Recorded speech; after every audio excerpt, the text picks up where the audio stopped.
gente fez aqui uma pauta que ela se encerra às 9h45.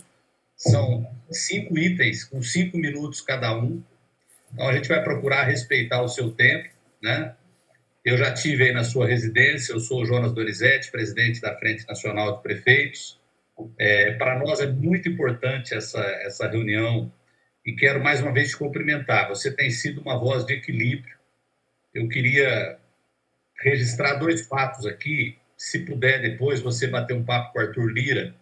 Foi muito ruim a declaração dele ontem, meio que culpando os prefeitos de não aplicar as vacinas.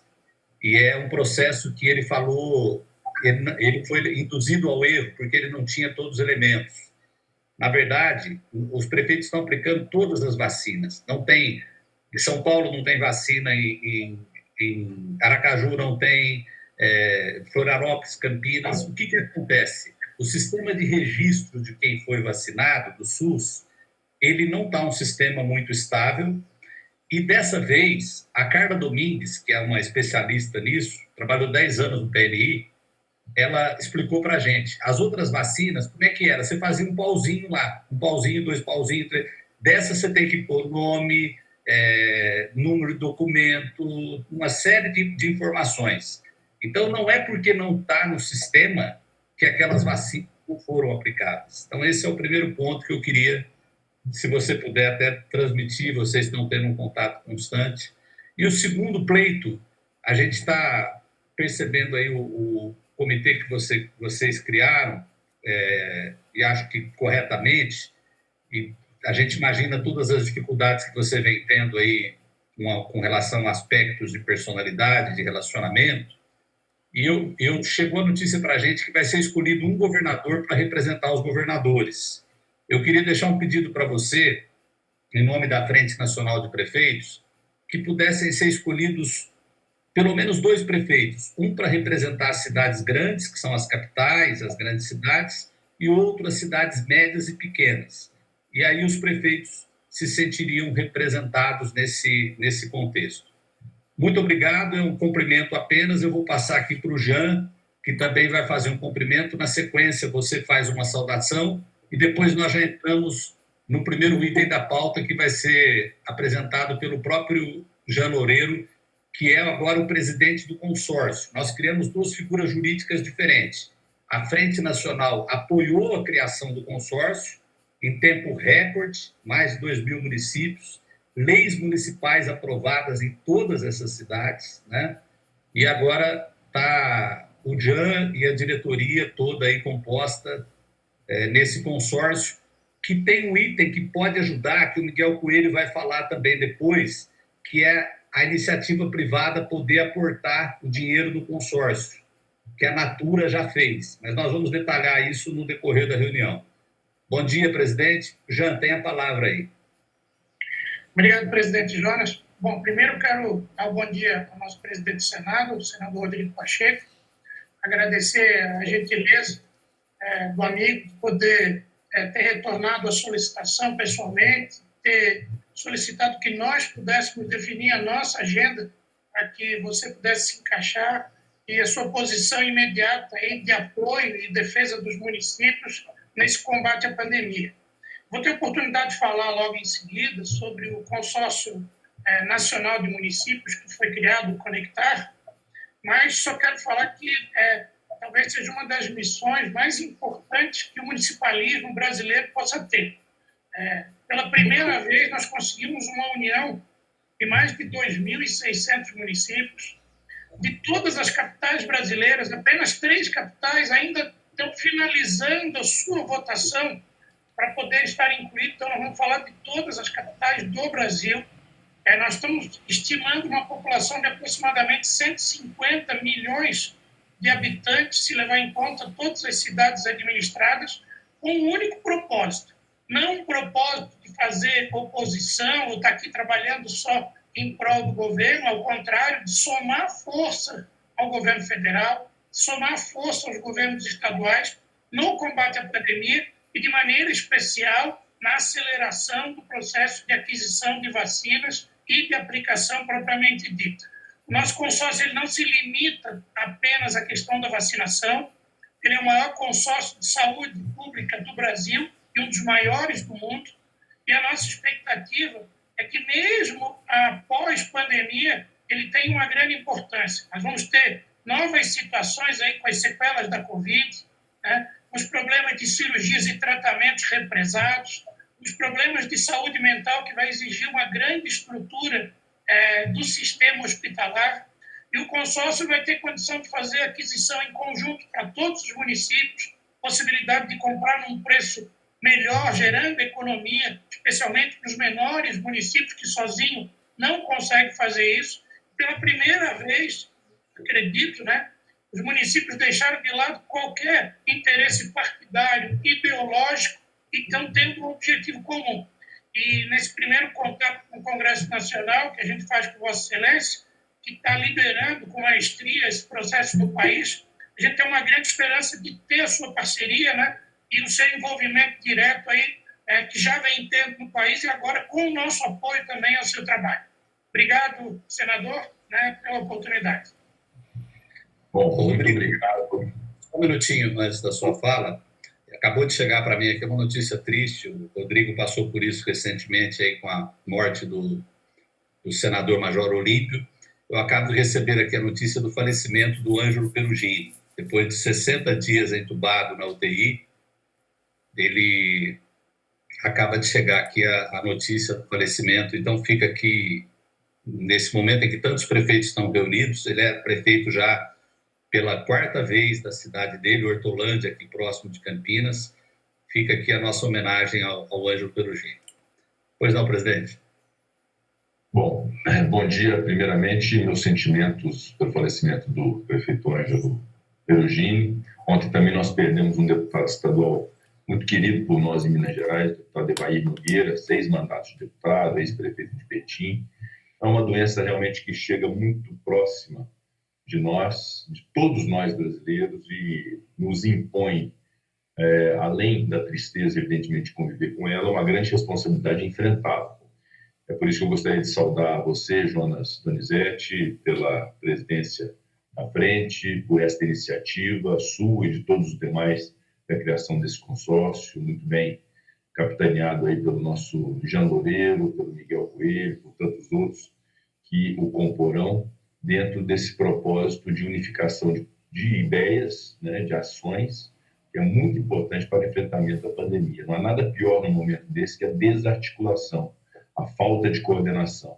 E o Brasil revelou, infelizmente, a partir dessa falta de coordenação, algo que nós não podíamos ter feito. Era preciso ter coordenado desde o início todos os entes federados para poder enfrentarmos da melhor forma possível essa pandemia. Esse consórcio, eu fiz questão de fazer uma saudação por vídeo no momento da sua criação. Infelizmente não pude participar do evento, mas é uma demonstração de unificação dos municípios brasileiros. E eu quero registrar de início, sem muito discurso em relação a isso, o meu compromisso com o municipalismo. Eu só estou no Senado Federal em razão desse movimento municipalista. Eu tive apoio substancial dos prefeitos do meu estado que tem o maior número de prefeitos, não é nem do Brasil, é do mundo, é o estado que tem mais municípios do mundo, é Minas Gerais, 853. Eu tive um apoio muito substancial de prefeitos, prefeitas, vice-prefeitos, para a minha eleição no Senado, que me rendeu uma votação no Estado, e hoje represento o Estado de Minas no Senado Federal. Quero saudar todos os demais, em especial nossa ex-ministra, ex-senadora, ex-prefeita Marta Suplicy. Prazer poder revê-la e conviver num debate de ideias que é absolutamente fundamental nesse momento. Bom, primeiramente, eu gostaria de explicar, dentro desse cenário muito ruim que nós estamos vivendo, o propósito desse comitê de coordenação. O propósito inicial e principal foi buscar fazer com que o presidente da República, que é o chefe de Estado, possa coordenar e sentar à mesa com os demais poderes numa movimentação que fosse, repito, de coordenação e de ações para o enfrentamento da pandemia. A razão principal foi essa, foi o pedido que fiz ao senhor presidente da República, que pudesse, era um grande anseio de todos os governadores, prefeitos, da sociedade, que pudesse, ele como presidente, ser o coordenador geral de um grupo, como se quisesse chamar, um comitê, um conselho, um grupo de trabalho, uma força-tarefa, mas um grupo que pudesse congregar ações no enfrentamento da pandemia. Primeiro, para demonstrar a união das instituições, que eu considerava naquele instante fundamental. Segundo, para que dessemos à sociedade brasileira algo que é inevitável de se fazer, que é o exemplo. É muito importante que o presidente da República desse o exemplo de uma união de propósitos, de exemplo de medidas de precaução, de prevenção à pandemia, como o uso de máscara, a própria vacinação, enfim. Então, a razão de ser desse comitê foi essa. O que se definiu naquele momento foi que o comitê teria uma natureza federal, ou seja, agregaria o presidente da República como chefe do Executivo, os dois presidentes das duas casas legislativas, o presidente do Supremo Tribunal Federal e o ministro da Saúde como coordenador técnico, secretário.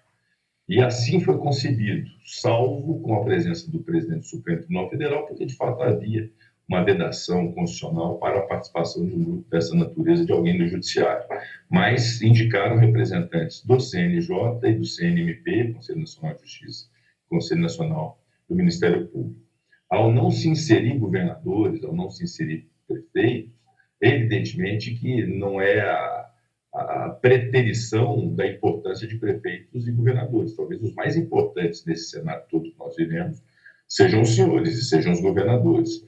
Mas é que o que se tinha naquele momento era uma reunião dos poderes, legislativo, executivo e judiciário, para poder, inclusive, fazer interface com prefeitos e governadores nesse enfrentamento. Disse aos governadores e repito aos prefeitos aqui reunidos que a intenção não é subtrair a responsabilidade ou assumir a responsabilidade exclusiva pelo enfrentamento. Repito, é apenas uma organização de ideias que possa instar o presidente da República a uma coordenação geral para que ele tenha conhecimento das ações do Legislativo, para que nós tenhamos conhecimento da ação do Executivo e o diálogo muito franco com os demais segmentos e, sobretudo, com governadores e prefeitos. Mas a ideia de se incluir um representante dos governadores, um representante dos prefeitos, também acho que é absolutamente razoável, até porque ali temos, repito, representantes do Judiciário e do próprio Ministério Público. Ontem foi a primeira reunião desse comitê, meu caro Jonas. Nessa reunião nós discutimos diversos temas, né? E dessa discussão, desdobramentos que são concretos. Em relação ao tópico da vacina, que é a razão de ser e o escopo desse consórcio das cidades brasileiras em torno de vacina, o que se tem de realidade no Brasil é que a opção feita, inclusive reconhecendo os méritos do Estado de São Paulo nessa iniciativa de se terem fabricadas as vacinas no Brasil através de Butantan e através de Fiocruz. Hoje está muito claro que essa opção e esse investimento foi absolutamente fundamental para que tenhamos o mínimo de vacinas no Brasil. Haja vista as dificuldades havidas da produção internacional, da importação e do próprio atendimento da demanda brasileira em torno da vacina. Hoje, o ministro da Saúde trabalha com um cronograma em torno de Fiocruz e Butantan, tanto da produção própria quanto da importação de AstraZeneca e Coronavac. Há um contrato feito com a Pfizer e com a Janssen, inclusive, que foi aprovada ontem pela Anvisa. O total dessas vacinas, os senhores sabem, de 138 milhões. E aqui pontuo que foi uma interação absolutamente fundamental naquele momento para a edição da Lei 14.125 de 2021, que permitiu se dar a segurança jurídica necessária para que o Ministério da Saúde contratasse essas vacinas. Havia cláusulas muito restritivas desses laboratórios, e nós então editamos essa lei com o escopo inicial de se dar essa segurança jurídica. O primeiro artigo dizia da autorização à União e também incluindo os estados, Distrito Federal e municípios para assumir os riscos inerentes a eventuais efeitos adversos da vacina. Isso é que permitiu a contratação de Pfizer e Janssen. Então, tudo isso somado a outras iniciativas também, da Sputnik V, tem um representante brasileiro que está em processo de autorização na Anvisa, e outras vacinas, como da Moderna, da Bharat Biotech, que é da empresa Precisa, que teve um revés na Anvisa e que eventualmente pode ser corrigido, Há uma estimativa por parte do Ministério da Saúde nesse contorno todo do número superior a 500 milhões de doses de vacina. Mas com uma premissa clara: olha, essas vacinas não estão no departamento de logística do Ministério da Saúde. É um fato, evidentemente não estão. Há uma contratação nesse universo de vacinas que seriam suficientes para vacinar toda a população brasileira no ano de 2021. Obviamente, nós temos que reconhecer: o Brasil atrasou esse processo, atrasou esse cronograma, nós estamos correndo atrás do tempo nesse momento. A instituição desse comitê, muitos disseram, com 1 ano de atraso, mas, vamos dizer, é o que nós antevemos, especialmente quando eu assumi a presidência do Senado, que é o que podia ser feito. E alguns até criticam também: olha, está puxando a responsabilidade para o Senado ou para a Câmara. Mas isso tem que acontecer mesmo. Tudo que nós não podemos pensar nesse momento, Senado, Câmara, prefeitos, governadores, é risco de imagem ou risco de desgaste. Nós temos que contribuir da forma como for possível para poder minimizar os impactos dessa pandemia. Então, nesse universo de programação e de cronograma de vacina, e pedi ao senhor ministro da Saúde que estabelecesse esse cronograma de forma muito real, diferentemente do que aconteceu antes, né? Nós chegamos ontem, no dia 31 de março, com um cronograma não cumprido daquilo que entregaram para o Senado em fevereiro, que é muito ruim. Obviamente que há fatos supervenientes, há intempéries aí que afetam o cronograma, mas nós precisamos ter um cronograma o mais real possível.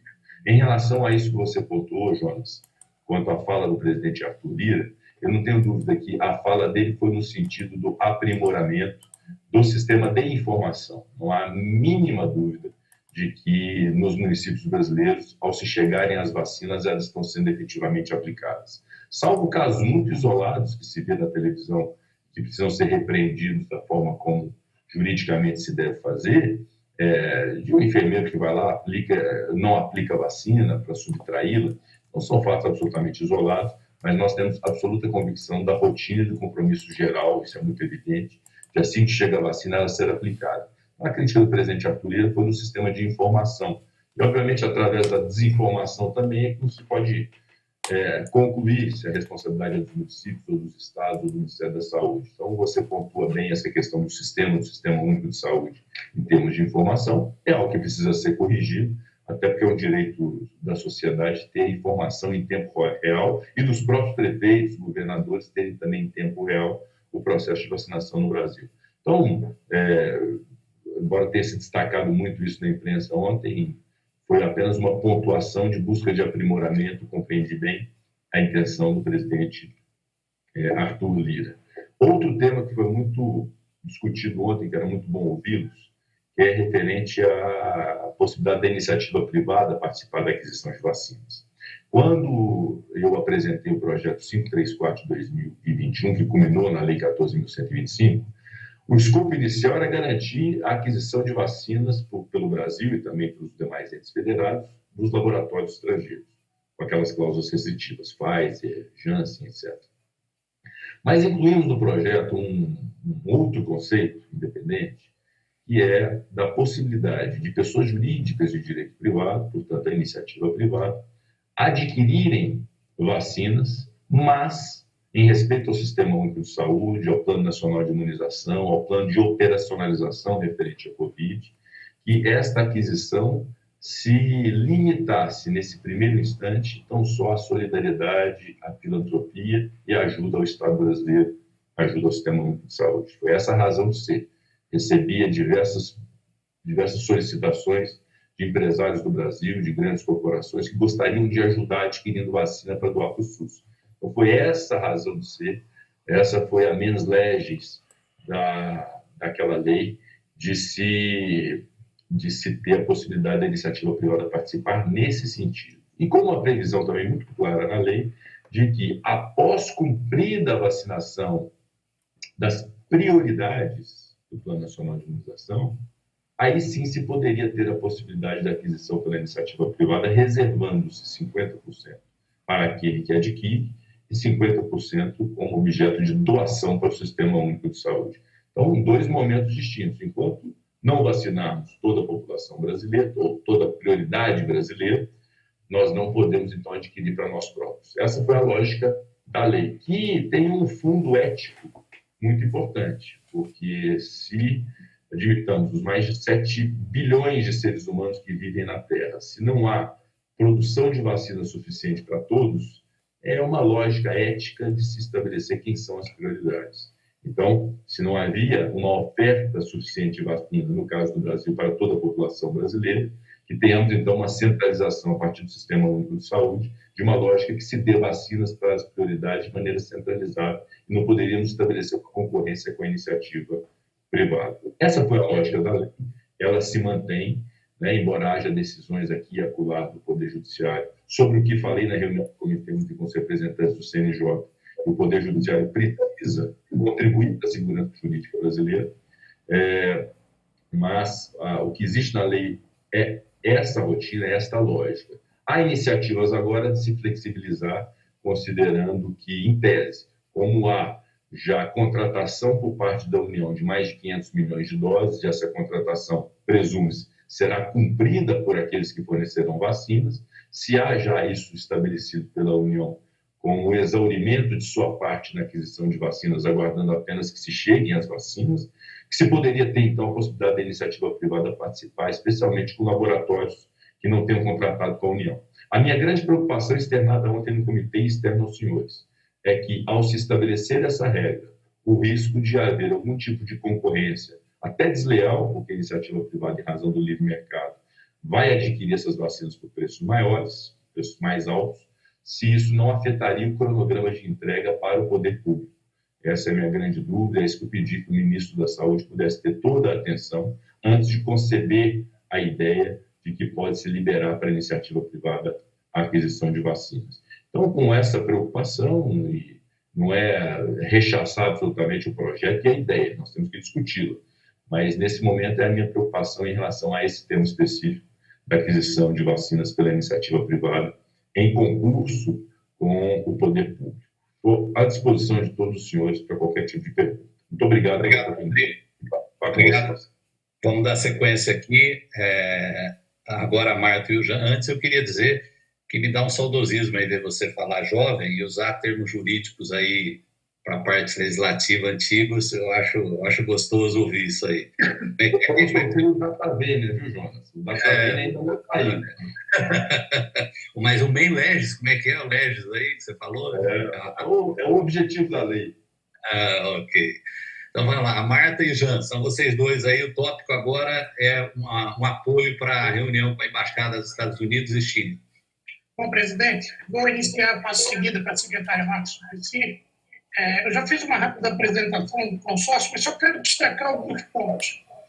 Primeiro, no que o presidente falou, vem ao encontro do desejo do Consórcio Nacional de Municípios. Nós não somos uma instituição política, né? Nós temos um objetivo de ajudar o país. E, para isso, não estamos procurando culpados ou responsáveis pela não ter tido a possibilidade de ter mais agilidade nessa aquisição de vacinas. Ao contrário, na audiência que tivemos com o ministro na segunda-feira, o ministro da Saúde, nós deixamos muito claro que o nosso papel é de apoio ao Plano Nacional de Imunização. A gente não está oferecendo falsas esperanças de adquirir para daqui a 15 dias o município vai comprar sozinho de um laboratório ou do outro, porque sabe que isso não vai acontecer dessa forma. Talvez, após entender os grupos prioritários, os novos laboratórios possam pensar em discutir algo nesse sentido.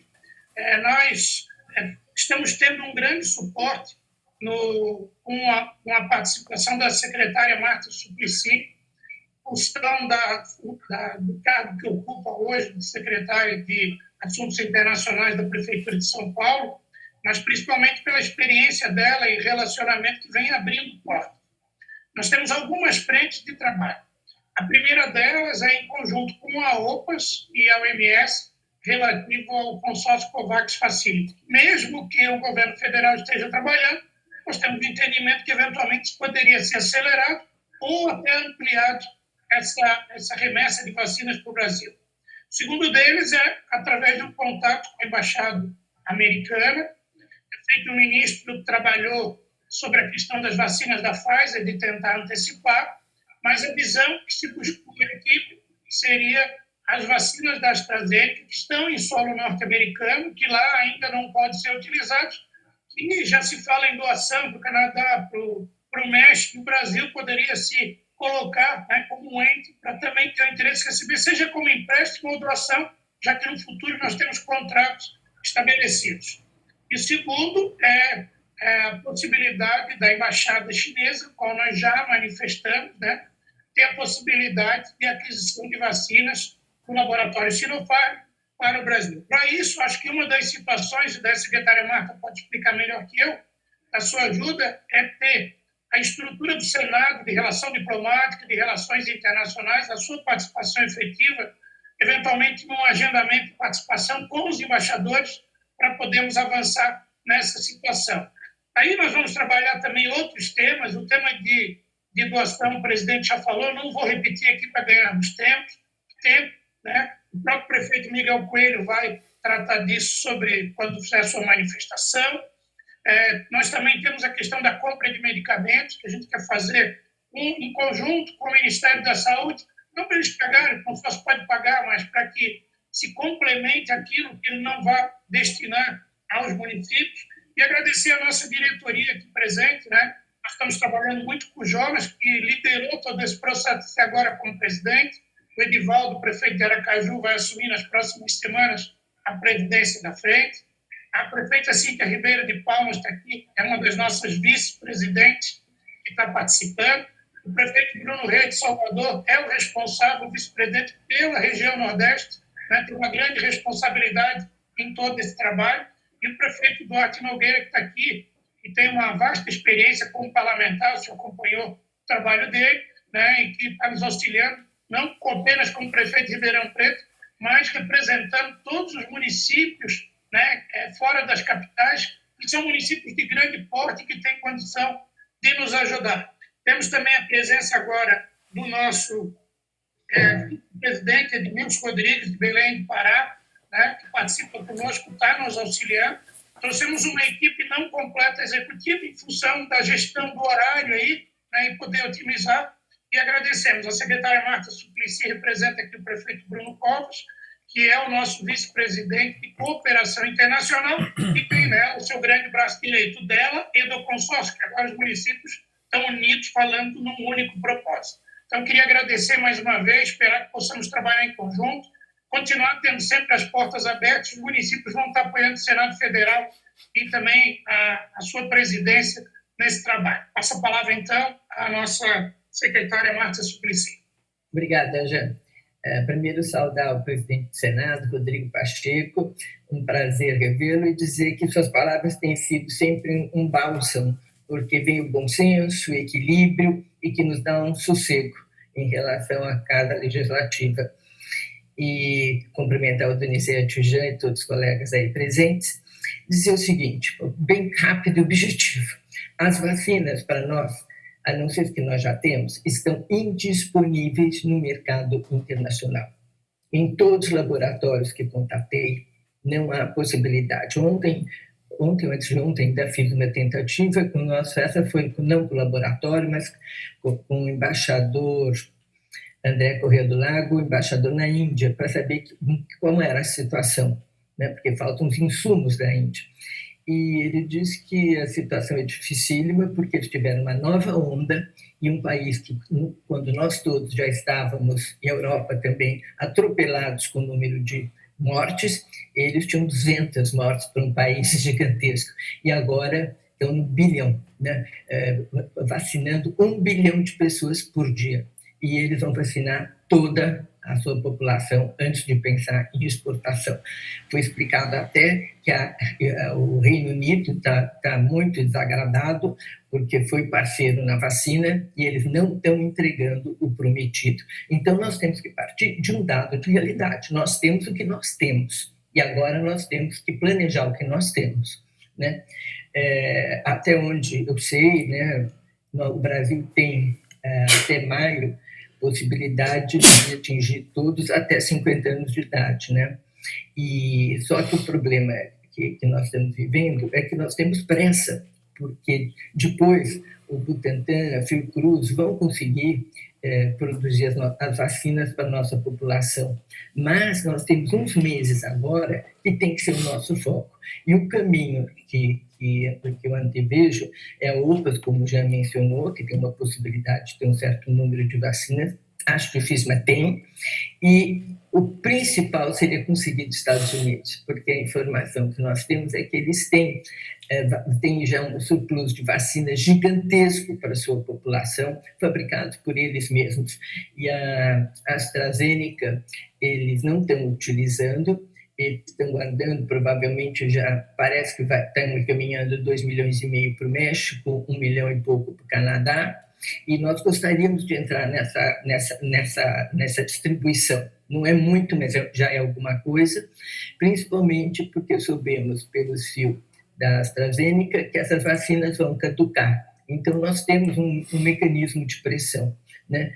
Então, nós temos que ter um mecanismo de pressão com a Embaixada Americana e aí vamos precisar também do apoio do Senado. Nós temos que unir forças para conseguirmos colocar com clareza a Embaixada Americana, o embaixador, e nós não tivemos contato com ele, está fora do Brasil, não está tendo esse contato conosco, pelo menos até agora, viabilizaram simplesmente o adido comercial, onde foi, no final de muita conversa, ia cooperar e tal, mas eu não senti muita firmeza, eu acho que nós temos que ir mais para cima, e hoje, 13h, eu tenho uma conferência com 3 ex-embaixadores dos Estados Unidos no Brasil, o embaixador Shannon, McKinley e Harrington, que ainda ocupam posições de destaque, foram embaixadores no Brasil, para ver se eles se solidarizam, porque seria muito importante entender que a nossa relação com os Estados Unidos transcende governos. É uma relação de muito tempo, de grande amizade entre os dois países,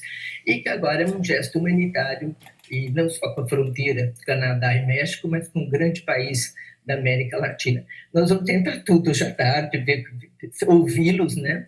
Mas nós temos agora na dependência, até onde eu tenho clareza, Estados Unidos, UPAS, e veio uma autorização da Embaixada da China para o Consulado de São Paulo ajudar a procurar outras vacinas. Nós ainda não entendemos o que isso significa, vamos entrar em contato para saber que relação que os chineses podem ter que possam nos ajudar. São essas informações que a gente tem. Obrigado, Rodrigo. Eu vou pedir para você, como nós temos mais apenas 3 prefeitos, eu acho que até por dinâmica da reunião, agora a gente vai ter o Miguel Coelho de Petrolina também fazendo a sua intervenção, depois o Edivaldo, depois o Bruno. Vamos lá, então. São apenas os 3. Bom dia, presidente, senador Rodrigo Pacheco. Agradecer a participação do senhor aqui na nossa reunião, cumprimentar o presidente Jonas, em nome de Jean, todos os mais prefeitos, em nome de Marta, as mulheres aqui presentes. Mas a gente se vê o objetivo, presidente. A gente, primeiro, falar que a gente compartilha da sua visão do papel da iniciativa privada, mas a gente fica muito preocupado com a questão do time da entrada da iniciativa privada, porque a gente sabe de que esse calendário, como o senhor próprio falou, que desde janeiro as previsões do Ministério da Saúde, infelizmente, elas sempre estão rebaixadas.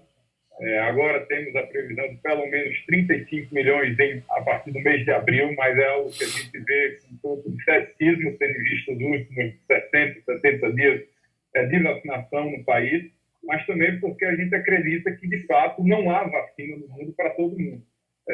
O senhor bem falou da população mundial, um pouco mais de 7 bilhões de pessoas, mas só tem contratados e disponível até hoje, se juntar os países mais ricos do mundo, a disponibilidade de 3 bilhões de vacinas. Então, essa matemática é muito simples. E uma outra preocupação que cria um alerta para nós, prefeitos, governadores e para todo o Congresso Nacional, representado por professor, é porque a gente sabe e a gente acompanha que países como, vamos pegar as economias à frente do Brasil, ou similares ao Brasil, todos já fizeram contratos de aquisições de pelo menos 3 vezes o necessário para imunizar a sua população.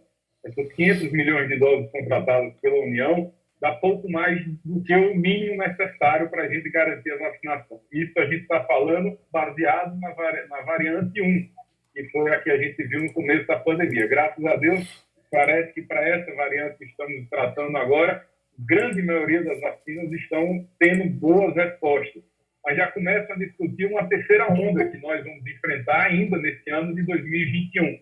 Então, a gente deixa aqui essa preocupação de que, não que a gente esteja criticando os esforços da União, muito pelo contrário, a gente reconhece, mas a gente entende de que podemos fazer mais e o Brasil tem tração para tanto. E aí, para que a gente possa conseguir dar essa tração necessária, tanto pela iniciativa privada, mas pelos demais entes federativos, entra aqui uma preocupação que é a regulamentação da Lei 14.124, que é muito similar com a 14.125 que o senhor citou, ela é um pouco mais elaborada. Muito especificamente no artigo 13º, artigo 13 desta lei, em 2 pontos, tanto no caput quanto no parágrafo 1º, quando trata do Plano Nacional de Imunização, feito, obviamente, pelo Ministério da Saúde, onde ali ele elenca os grupos prioritários e etc. O que é que a gente percebe hoje no Brasil, hoje em diversos estados e municípios, presidente? É que está ocorrendo uma competição, uma concorrência entre cidades de quem recebe a vacina primeiro e consegue sair na frente de grupo.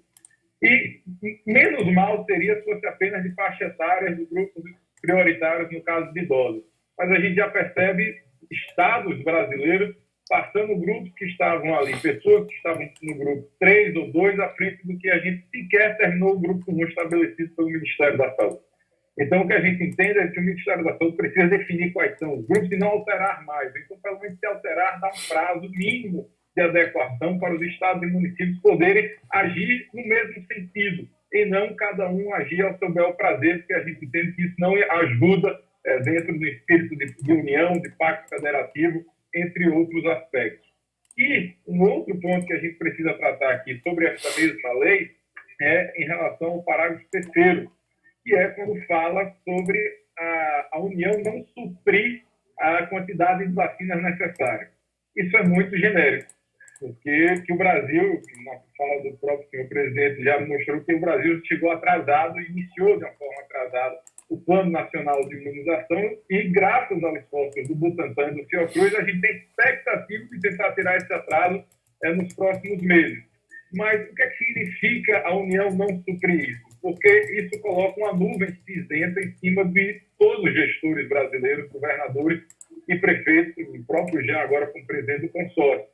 Então, a gente precisa que seja elaborado pela equipe do Ministério da Saúde e pelo comitê que eu estou liderando junto à Presidência da República, os gatilhos que permitam a aquisição por parte dos entes federativos e não a União, para que a gente possa ter a segurança jurídica de que aquilo que a gente vai comprar não vai vir depois dos órgãos de controle dizendo que a gente tentou passar por cima do plano do PNI ou de que a gente não necessitava fazer isso. O problema aqui, a gente não está nem sequer discutindo os recursos financeiros, que, óbvio, o intuito de todos os prefeitos e governadores é ajudar o PNI. Mas se o PNI não conseguir vacinar a tempo, que a gente possa, com a segurança jurídica, fazer as aquisições necessárias. Então, eram esses 2 pontos relativos à Lei 14.124 e também essa preocupação da participação da iniciativa privada, que, se possível, elas possam também fazer a doação física, financeira, da própria vacina para os consórcios, no caso aqui o Conectar, que representam quase que 70% da população brasileira. Muito obrigado, presidente.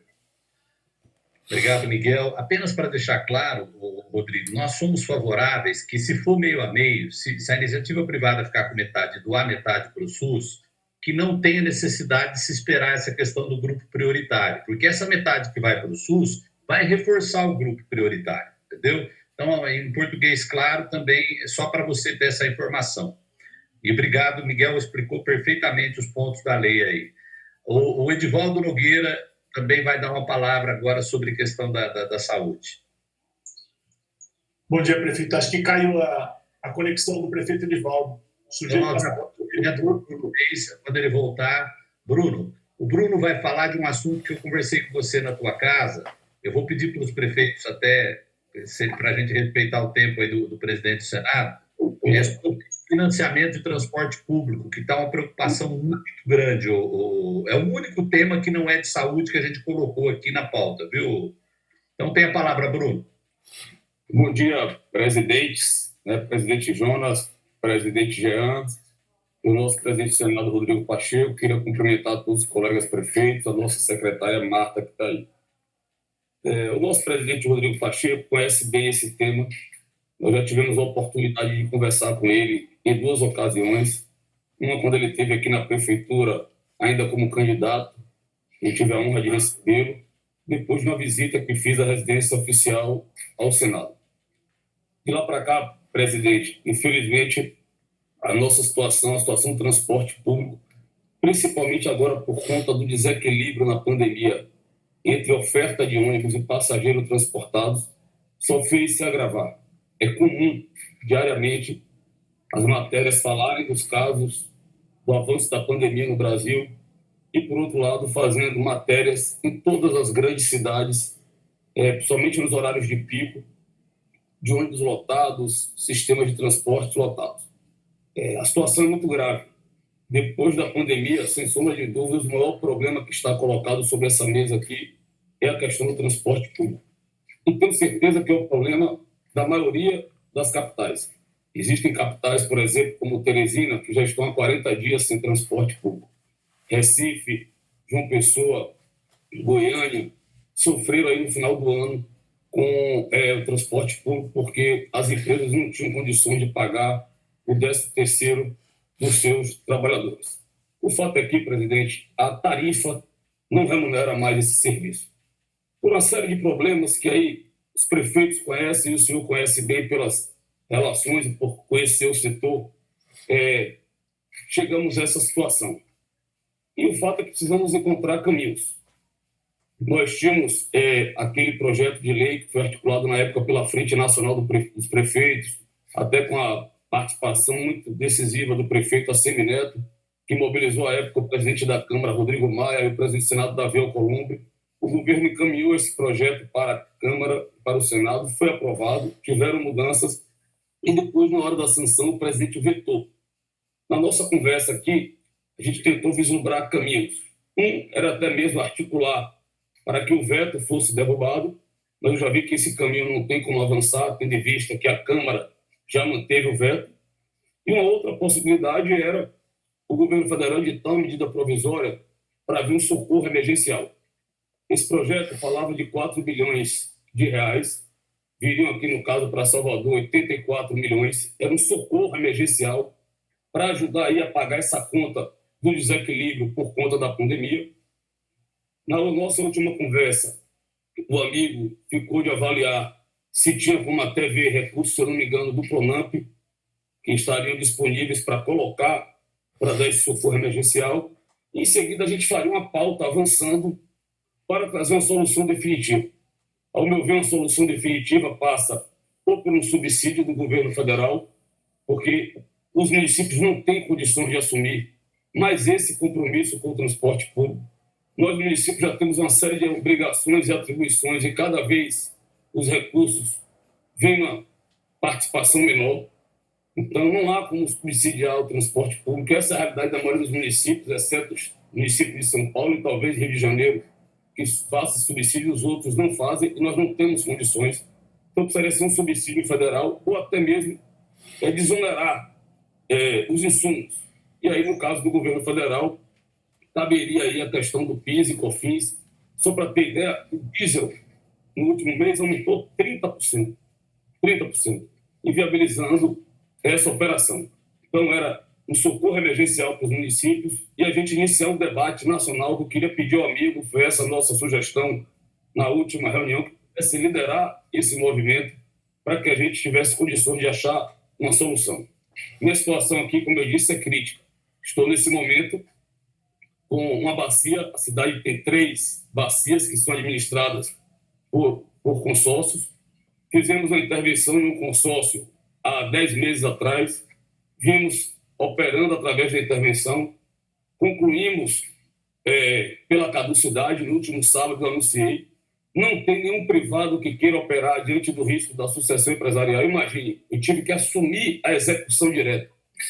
A prefeitura assumiu a execução direta. Solicitei à Câmara autorização para contratar os trabalhadores pelo REDA, a Câmara autorizou, mediei com o Ministério Público um acordo, porque são 190 insumos para serem contratados, desde retífica de caixa de marcha a peças, e iniciar essa operação diretamente, e eles entraram em greve, os empregados dessa bacia. Já estou aqui em plena pandemia, imagine, com 4 dias de greve do transporte público, tentando chegar a um acordo final ainda hoje, porque na segunda-feira já anunciei a retomada das atividades não essenciais em nossa cidade. Então a gente faz esse apelo, a situação é dramática, para que o Senado possa liderar esse processo e ajudar nós prefeitos a vencer nesse problema do transporte público no Brasil. Obrigado, Bruno. Realmente, o depoimento do Bruno é muito forte, hein? Muito forte. Edivaldo Nogueira, o último a falar, e depois nós ficamos aí com o nosso presidente aí para no seu poder de síntese aí, falar com a gente. Bom dia, presidente. É uma alegria poder conversar com o senhor. Agradeço também em nome dos prefeitos. Quero agradecer a Jonas, parabenizá-lo por essa reunião, a Jean, e a Marta, saudar as mulheres presentes aqui nessa reunião. Presidente, a nossa fala é sobre algo fundamental que, além de ser o grande momento que nós estamos vivendo da saúde, né, também o pós-pandemia. Além da pandemia, as questões da pandemia foram levantadas, mas a nossa preocupação que nós queríamos compartilhar é no sentido do orçamento de 2021 para a saúde. Né? O governo federal mandou o orçamento sem uma previsão clara para a saúde. Foi alocado, por emendas parlamentares, 1,1 bilhão para a saúde. Mas veja o senhor que 1,1 bilhão para o ano inteiro é uma discrepância muito grande, porque nós vamos continuar tendo a pandemia como pano de fundo e ainda vamos ter que tratar o pós-pandemia, que é o que fica represado, né, na atenção básica, a média e alta complexidade, e durante a própria pandemia o funcionamento e o pagamento de leitos de UTI e de todas essas atividades que eu não vou entrar no detalhe. Portanto, só para o senhor ter uma ideia, só para a Covid em 2020, o ano passado, o Ministério empenhou 41,7 bilhões, dos quais ele transferiu, fundo a fundo, 33 bilhões, fundo nacional para fundos estaduais e fundos municipais. Portanto, há uma discussão no CONASEMS, no CONAS, através dos secretários municipais, de que nós precisaríamos de recursos adicionais para esse ano de 2021, em torno de 40 bilhões, sendo que 33 bilhões só para o combate ao coronavírus durante esse ano. Né? Então, a gente quer levantar essa questão da importância de nós termos no orçamento esses recursos necessários para enfrentar a pandemia e o pós-pandemia. E o pano de fundo para isso, presidente, é bastante claro. Né? A Constituição diz que os municípios entram com 15% da sua receita corrente líquida, os estados com 12%, e não estipula que o governo federal tem que entrar na saúde. E o que nós temos assistido é que os municípios, durante esse período inteiro, eles têm sido os financiadores essenciais da saúde, inclusive contrariando o que se fala por aí. Né? Para o senhor ter uma ideia, o ano passado, nós colocamos, além dos 12% dos municípios brasileiros, mais de 30 bilhões. A média que as cidades hoje colocam na saúde é em torno de 20% da sua receita corrente líquida. O caso de Teresina, que é um pouco maior, e outras cidades que chegam tem cidades brasileiras que chegam a 30% da sua receita corrente líquida para a saúde. Ou seja, os municípios brasileiros estão financiando a saúde no seu dia a dia. Então, é muito importante, e eu queria levantar esse debate para que a gente possa trabalhar no sentido de que garantir orçamento para que a gente possa enfrentar, além da pandemia, o pós-pandemia, que é muito preocupante, né? Além desse momento que nós estamos vivendo. Eu agradeço.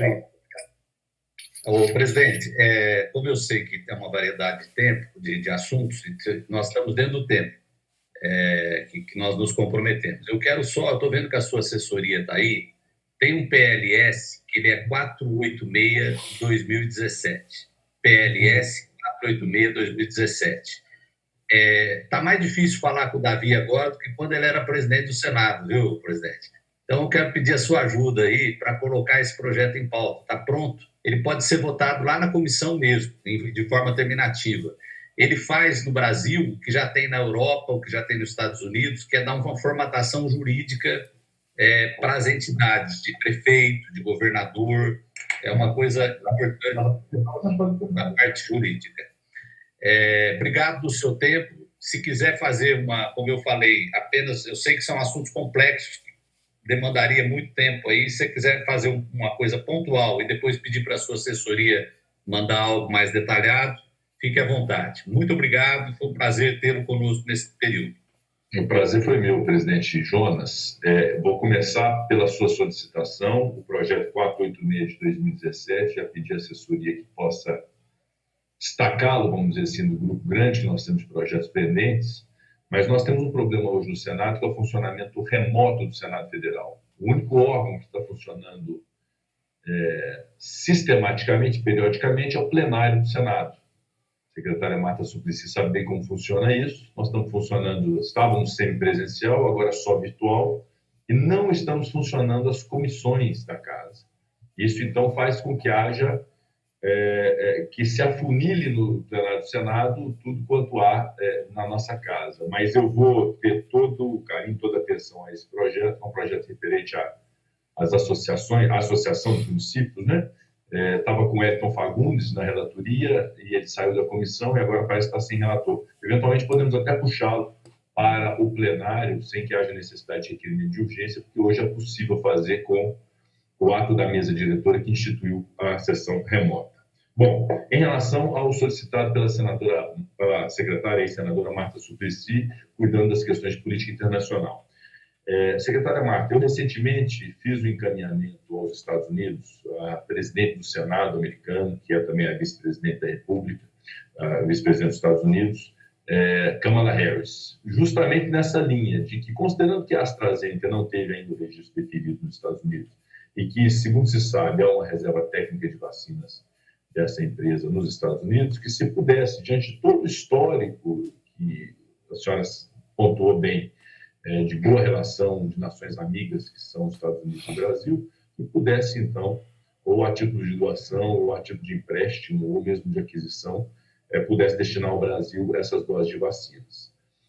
Anteontem eu estive com o embaixador dos Estados Unidos, o Todd Chapman, numa reunião virtual, junto com o presidente do Grupo Parlamentar Estados Unidos-Brasil, o senador Roberto Rocha. Foi uma conversa muito positiva, eu o entendi como uma pessoa muito pragmática, buscando identificar qual é a solicitação específica. Então, fizemos a solicitação específica de vacinas desse excedente para que possa ser destinado ao Brasil. E a notícia que tenho é que os Estados Unidos vai cumprir agora no mês de abril o seu plano de vacinação. E que haverá um excedente a partir de 1º de maio, que pode ser destinado a diversas nações, inclusive ao Brasil. Então, temos uma boa expectativa, estamos mantendo esse contato a miúde com os Estados Unidos. E temos um trabalho também no Senado da Comissão de Relações Exteriores, que a senadora Cátia Abreu preside, e que tem trabalhado muito nesse sentido, com bons desdobramentos. Então, além da Comissão de Relações Exteriores presidida pela senadora Cátia, além da Comissão de Acompanhamento da Covid, presidida pelo senador Confúcio Moura e da própria presidência, nós estamos imbuídos nessa relação com os Estados Unidos, também não só para a vacina. Há diversas iniciativas, inclusive, de insumos, de medicação, de importação até de caminhões de oxigênio, porque são caminhões específicos que precisam ser colocados no Brasil para poder fazer a logística. Por incrível que pareça, nosso problema de oxigênio não é na produção.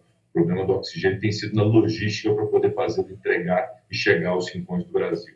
Então, são diversas iniciativas que estão sendo tomadas, com um acompanhamento muito severo do Senado Federal nessa política de relações internacionais. Nós tínhamos uma realidade antes, o ministro das Relações Exteriores, na nossa concepção, não correspondia adequadamente aos anseios e à necessidade que nós precisamos nas relações internacionais. Agora, com o novo ministro das Relações Exteriores, o diplomata Carlos França, nós temos também boa expectativa de ter uma boa relação com o Ministério das Relações Exteriores, esse propósito comum. Em relação ao que dito pelo prefeito Miguel Coelho, que quero cumprimentar, das adequações legislativas, tanto da 14.124 quanto da 14.125, já estão aqui anotadas, Miguel, e vamos dar o devido encaminhamento para poder fazer adequações que sejam úteis. Identifiquei bem quais são os dilemas, quais são os gargalos, as dificuldades, e vamos buscar essas adequações, ou em nova medida provisória ou mesmo num projeto de lei mais rapidamente para poder corrigir essas situações apontadas por você. Em relação ao que dito pelo meu querido amigo e correligionário prefeito Bruno Reis, de Salvador, quanto ao transporte público. Aí eu quero fazer uma reflexão importante. Depois de um ano de pandemia, as pessoas no Brasil já têm consciência do que precisa ser feito. É não se aglomerar, manter o distanciamento social, usar máscara, higienizar as mãos, usar o álcool gel. Tudo isso já está assimilado, né? Se, infelizmente, as pessoas estão fazendo festas clandestinas, estão lotando praias, estão indo para bares para poder se aglomerar na rua ali, não, isso já não é mais um problema de informação. Isso é um problema de obediência, de solidariedade, de empatia, de cidadania. Mas há uma assimilação da sociedade em relação a isso. E o que eu observo é, quando se fala de fechamento geral, o que eu observo é que nós compreendemos todas as dificuldades que existem. Mas não me parece que, depois de um ano, as pessoas conscientes do que precisa ser feito, que um restaurante, por exemplo, em que se guarde o espaçamento entre as mesas, que o garçom use máscara, que tenha o álcool gel disponível, que seja este um local propício para poder disseminar o vírus. Não me parece que seja. Talvez fosse antigamente, quando não se tinha conscientização pela população do que precisa ser feito. Mas não me parece que seja o problema da disseminação do coronavírus. Nem me parece que seja um shopping center também, que tenha limitação de entrada, que tenha todos os rigores ali sanitários para poder evitar a propagação do vírus. Mas, e também locais de trabalho, pela que citar, por exemplo, canteiros de obra. Os dados que eu tenho de canteiros de obra de disseminação são ínfimos, porque há ali um rigor também de cuidado no local de trabalho, e assim sucessivamente em diversos segmentos da economia. O que me parece que foi muito mal cuidado no Brasil, e essa é uma realidade muito bem apontada pelo Bruno, é a questão do transporte. Porque imagine, o sujeito que tem consciência do que é a doença e do que ele precisa fazer e faz. Ele, no local de trabalho dele, ele se cuida e não vai ter transmitido o vírus ali, porque ele está se cuidando, tem todos os rigores para poder ter afastamento e coisa que vale. Se na casa dele também toma todos os cuidados, eu costumo dizer que nem almoço de domingo com a família ele está fazendo porque ele tem consciência do risco da doença. Mas tem um ponto do cotidiano dele que ele não consegue fugir, que é o transporte coletivo. Ele não tem outra saída. É a chamada inexigibilidade de conduta diversa, que é outro conceito jurídico, né, Jonas? Você conhece? É a inexigibilidade de conduta diversa. Ele não tem como sair daquilo. Então, ele toma todas as precauções na casa dele, todas as precauções no trabalho, mas tem que entrar no ônibus ou num trem ou no metrô lotado, porque não tem outra saída. Então, talvez tenha realmente o poder público descuidado da questão do transporte coletivo para poder evitar a propagação. Poderia limitar o número de assentos, poderia ter o alongamento de horários, poderia ter o aumento de linhas, o aumento de frota, como aconteceu no transporte fretado, né? Mas não aconteceu no transporte público. Mas óbvio, né, que para que isso aconteça, há um contrato que precisa ser cumprido e precisa se reequilibrar o contrato. Então, faltou realmente ao Poder Executivo Federal esse cuidado, esse zelo com um setor que é um agente propagador da doença, em razão da aglomeração que hoje é uma realidade no Brasil do sistema público de transporte. Infelizmente, o projeto era o 3364, ele foi aprovado na Câmara, foi aprovado no Senado e foi vetado pelo Presidente da República. Não adianta derrubar a veto, não adiantaria, porque dependeria de muito boa vontade do Executivo para poder regulamentar e executar. E o que nós temos buscado fazer é realmente tentar a medida provisória que possa socorrer o passado em relação aos municípios e as concessionárias, para poder reequilibrar esse fator superveniente que foi da pandemia, que desequilibrou ainda mais os contratos, mas também de pensar doravante o que pode ser feito para poder ter, como você bem disse, algum tipo de subsídio para evitar que seja um ponto de aglomeração. Mas nós estamos nessa tentativa, vários senadores mobilizados nesse sentido, o segmento de transporte também mobilizado nesse sentido, e os prefeitos também pedindo a mesma coisa, porque no final das contas cai literalmente no colo do prefeito o problema do transporte coletivo de passageiros. Então, nós estamos atentos a isso, espero que possamos ter notícias em breve. Em relação ao pontuado do prefeito Edivaldo Nogueira quanto ao orçamento, obviamente que tudo que não pode faltar nesse momento é recurso para poder socorrer aquilo que é o principal na nação brasileira, que é a saúde pública. Evidentemente que o Poder Executivo Federal deve ter essa consciência, assim como as tem os governadores e os prefeitos, para poder não faltar recursos. Nós aprovamos o orçamento de 2021, depois de um atraso na constituição da Comissão Mista de Orçamento. Ela não se instalou ano passado, ela veio se instalar somente este ano para discutir o orçamento deste ano, então algo muito atípico. O relator, o senador Márcio Bittar, teve muito pouco tempo para fazer o orçamento.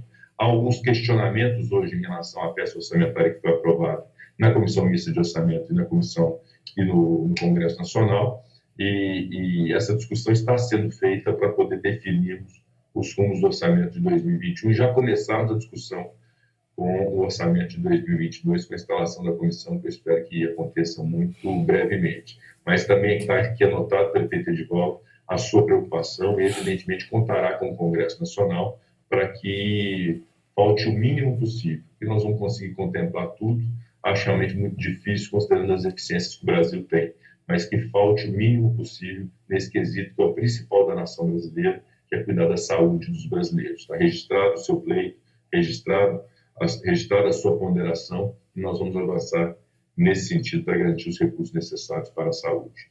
Quanto ao mais, quero agradecer muito a todos que participaram, inclusive os que não se pronunciaram também, em razão do tempo exíguo, mas me coloco inteiramente à disposição aqui no Senado, com toda a liberdade para nos reunirmos. O Jonas já esteve aqui comigo, o Bruno já esteve aqui comigo, espero a visita dos demais prefeitos, o próprio Jean Loureiro também venha me visitar o quanto antes. Eu acho até que já estamos marcados para uma próxima semana uma reunião do nosso partido, né? Mas eu gostaria muito realmente de recebê-los, estar próximo, a gente poder compartilhar ideias para fazer o melhor planejamento, as ações melhores possíveis nesse momento de pandemia. E o meu respeito, como disse no início, meu respeito absoluto aos prefeitos municipais, ao movimento municipalista, ao qual eu devo muito, inclusive, a minha cadeira no Senado Federal. Muito obrigado.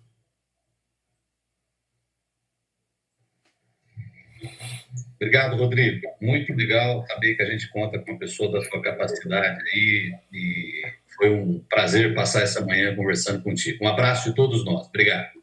Obrigado. Deixa eu fazer um pedido ao Lote Nogueira, ao Bruno, à Cíntia e ao Edmilson, se puder entrar na outra sala por alguns minutos, só para a gente encaminhar a aprovação das resoluções ali, poucos minutos.